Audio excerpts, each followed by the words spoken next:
سورۃ ال-عمران آیت 41 تا 50 اردو ترجمہ۔ بسم اللہ الرحمن الرحیم۔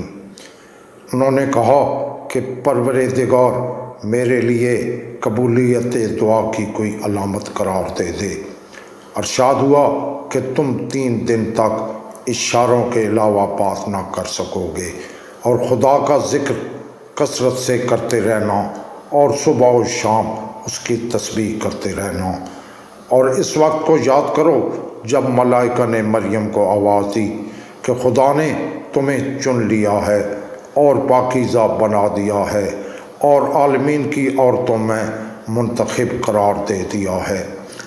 اے مریم، تم اپنے پروردگار کی اطاعت کرو، سجدہ کرو اور رکوع کرنے والوں کے ساتھ رکوع کرو۔ پیغمبر، یہ غیب کی خبریں ہیں جن کی وحی ہم آپ کی طرف کر رہے ہیں، اور آپ تو ان کے پاس نہیں تھے جب وہ قرعہ ڈال رہے تھے کہ مریم کی کفالت کون کرے گا، اور آپ ان کے پاس نہیں تھے جب وہ اس موضوع پر جھگڑا کر رہے تھے۔ اور اس وقت کو یاد کرو جب ملائکہ نے کہا کہ اے مریم، خدا تم کو اپنے کلمہ مسیح عیسیٰ علیہ السلام ابن مریم کی بشارت دے رہا ہے، جو دنیا اور آخرت میں صاحب وجاہت اور مقربین بارگاہ الہی میں سے ہے۔ وہ لوگوں سے گہوارہ میں بھی بات کرے گا اور بھرپور جوان ہونے کے بعد بھی اور صالحین میں سے ہوگا۔ مریم نے کہا کہ میرے یہاں فرزند کس طرح ہوگا کہ جب مجھ کو کسی بشر نے چھوا بھی نہیں ہے۔ ارشاد ہوا کہ اسی طرح خدا جو چاہتا ہے پیدا کرتا ہے، اور جب وہ کسی کام کا فیصلہ کر لیتا ہے تو کہتا ہے کہ ہو جا، اور وہ چیز ہو جاتی ہے۔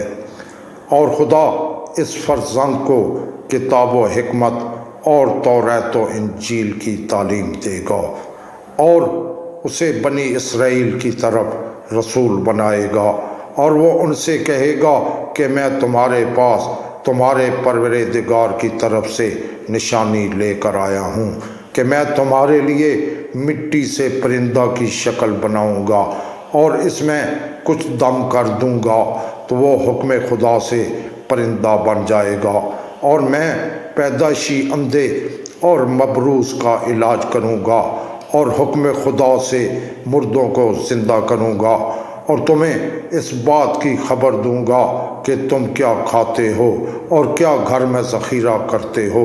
ان سب میں تمہارے لیے نشانیاں ہیں اگر تم صاحب ایمان ہو۔